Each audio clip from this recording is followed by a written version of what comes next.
I'm here with Enhle. Most of you will know Enhle. She's been a huge part of CCG's life forever now. She's part of the furniture. I'm sure some of the furniture is made from her. For those of you who don't know her, she's a born and bred KZNer. Most of you will recognize her from her modeling career. You would have seen posters of her up on buses and things, like she likes to send to all of us. Yes. Um, and she studied law at UKZN. She took Jesus seriously for the first time through NYC. She joined TVT. She stayed with TVT, then became an apprentice at TVT and CCG. And that's kind of where she's been up to now. And recently she's made quite a significant life change.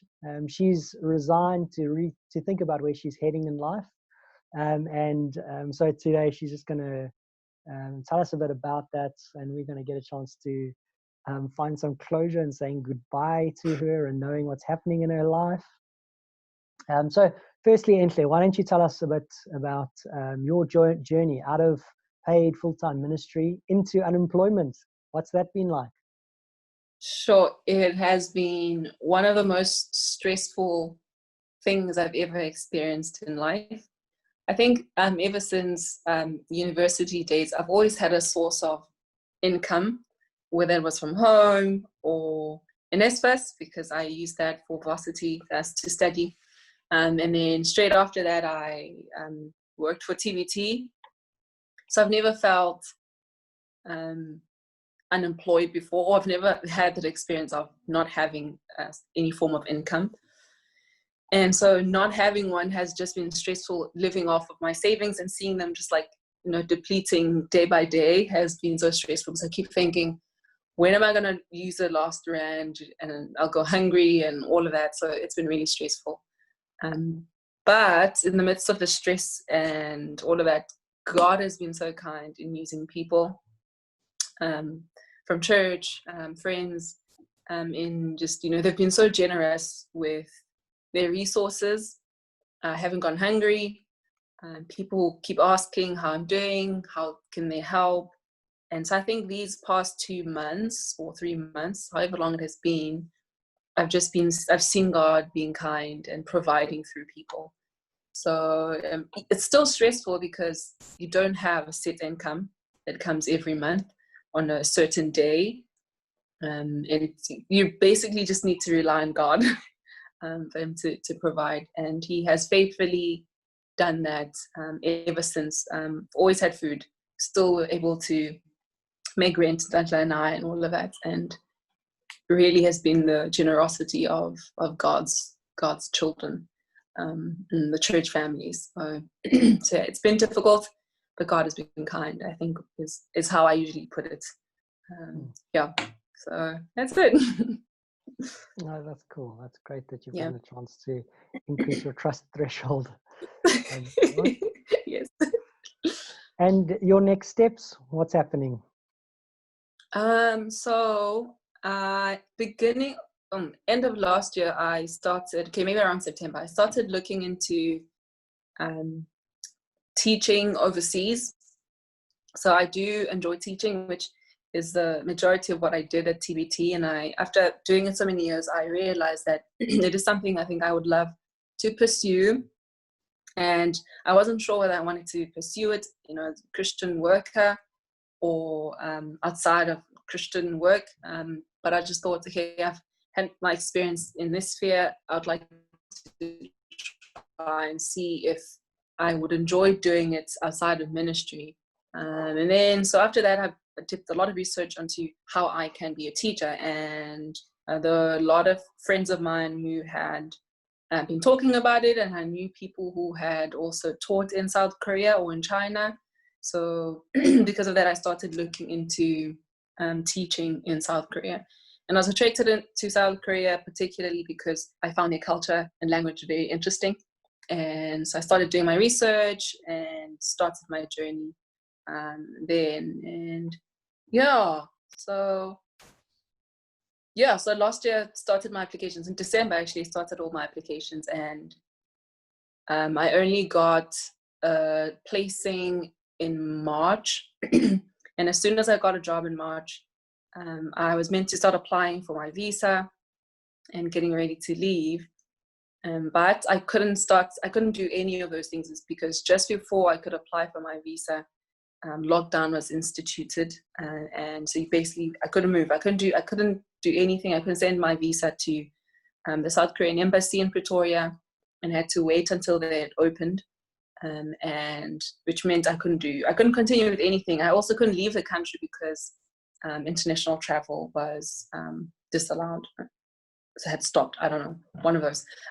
So until probably 2 or a month ago, I sent another email asking if they were open, and they said yes, for people who are going to South Korea for work can apply for visas, especially English teachers.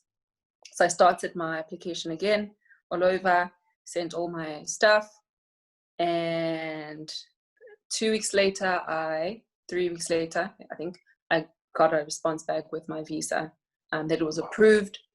And from then I've been looking into repatriation flights. So that's how people can leave the country, South Africa. So you can only leave for work, to study, or for medical purposes, or those who are going back to their homes. So they use those flights basically to get people to where they're trying to get to. So at the moment, I'm waiting for a flight that might be going to South Korea on the 23rd of July, which is next week, Thursday. So yes, that's it. So you've told me a little bit about what that means. Fill everyone else in what it means to wait for this flight and the uncertainty with that. Yes. Do you want to fill everyone? Yeah, so because these are not your typical commercial flights, they have to be approved by Home Affairs, and then they have to have enough people to be able to fly out of the country. So there's a bit of uncertainty as whether the flight will be able to board the flight and leave or not. So you just have to wait until they send you an email saying, hey, and it could be 3 days prior. They could just say, hey, we are ready for you. You can pay for your tickets and come over. And that has been so stressful because, again, I've been waiting for such a long time for this. Waiting for a couple more days at the moment just feels like I just can't do it anymore. It's getting too much. And I really have been, I feel like I've been even more impatient now, because I feel like I'm starting to see the light at the end of a tunnel. Now it even feels further, even though it's like next week, Thursday. So the waiting also has been, it feels like it's more difficult now because I'm seeing things open up. But the waiting is still killing me, I think. So yeah, it hasn't been pleasant. Flying by the seat of your pants. Gone from security to complete cowboy. Pretty much. Pretty much, And yeah. Enhle, tell us, have you thought more about your long-term plans? What are you thinking going forward? So at the moment, I genuinely have no idea how or where I'm going. All I know is I love teaching, and I'll do it as long as, I don't know, it's there for me to do. And I think at the moment that's where I'm just focusing on.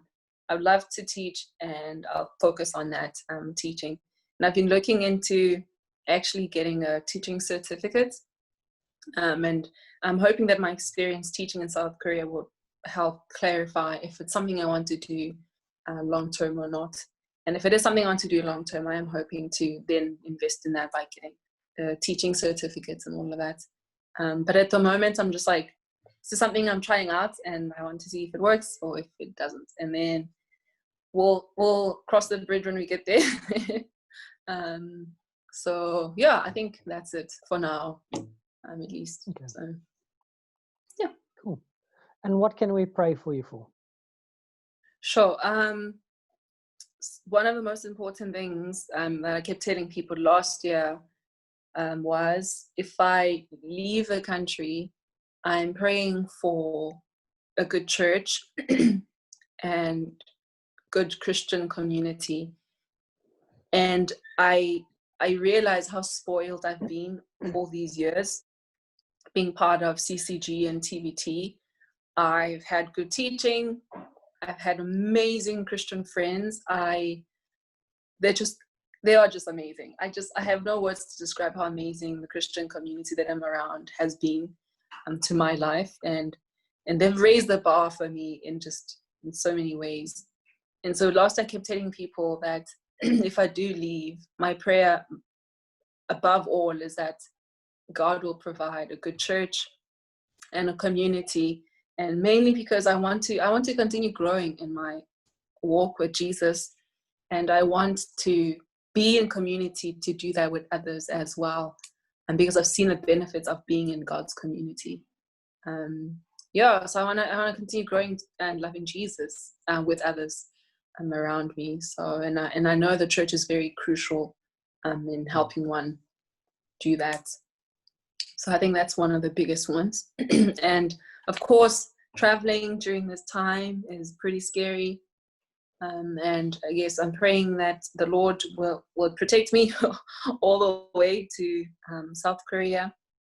And I'll be quarantined there for 2 weeks, and that the Lord will continue being with me as well, even during that time. So, I think those are the two main things. Oh, cool. Well, Enhle, can I pray for you now? Yes, I know please. that a lot of other people will be praying for you. As I said at the start, you've been a big part of CCG, so we're all going to miss you. We love you. And you've been a real blessing to all of us. So let me pray for us. I'll pray for you, but also for us who say goodbye. Let me pray. Father, we're really thankful that you're not a small God, that you're not a local God, that you're an international God, that you're not just the God of the past, that you're the God of the future. And so we can place Enhle in your hands.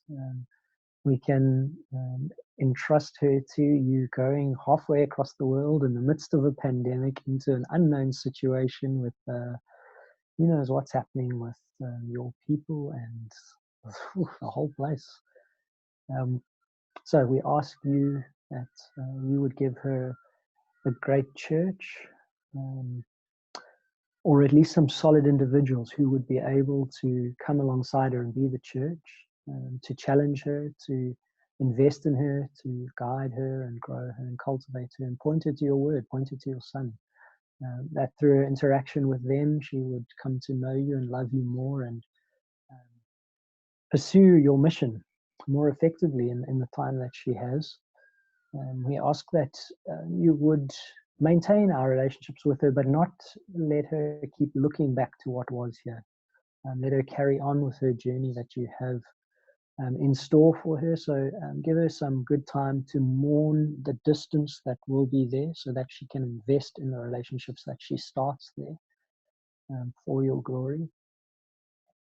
And we ask that in the traveling over there, that you would keep her safe, you would protect her, and you would allow the flight to go so that she can get there and get the quarantine done with and get into teaching and see how that goes. And that you would protect her going forward as the world refigures out what it's doing, what life looks like now post-corona, what teaching and school is like, that you would help her through that and protect her so that she could be a light for you there and live for you well and pursue this joy of teaching and invest in cultivating your world like that. So please be with her, be with us who say goodbye. I know she's been a massive blessing to the church, and so many of us have grown in so many ways as a result of our relationship and friendships with her. So we thank you so much for that. We thank you for the amazing times we've had together and how she's delighted in Jesus and pointed us to Jesus and wrestled with our trust in you alongside each of us, and her involvement in so many ministries throughout her time. So thank you. Please help us to say goodbye well. Please help us who are losing a mentor or a friend to find new people who can come alongside us, and to also carry on with the journey you have planned for us as we continue living for you. Yeah, we know that you love her and care about her more than we do and want her good better than we ever could.